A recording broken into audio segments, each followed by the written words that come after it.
Bw'ofuna okumanyisibwa n'okutegeezebwa ku nsonga ez'enjawulo ozitegeera era n'ozikenkuka bulungi.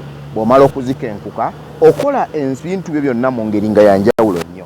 Tweyungeko ku programu Webuzibidde Extra nga tukuleetera abamanyi n'abakugu ku nsonga ez'enjawulo nga bakusomesa nga bakutegeeza butebe bavuunuse ebizibu bye bayiseemu mu lugendo lwabwe olw'obulamu.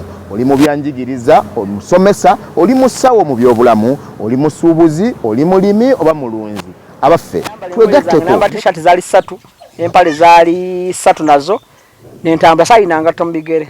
Ga taxi twegatteko ku programu Webuzibidde Extra no AGDALIVE nga tukuleetera abantu ab'enjawulo abakugu mu nsonga ez'enjawulo naawe oli eddogo era abalikozesa mbagamba mbawa amagezi nti beesige Mukama era beekwase Mukama. Lwaki abantu b'ekanoni temwagala Bobi Wine?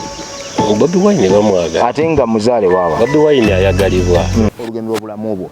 Nange musajja wa Kabaka Senkubuge Rogers Tebitendwa, one of the best MCs in East and Central Africa. One of AGDALIVE program Webuzibidde Extra buli lwa Sunday nga ndi wamu ne baganda bange aba Insight Media okusosootera ate n'okwanjulira program eno.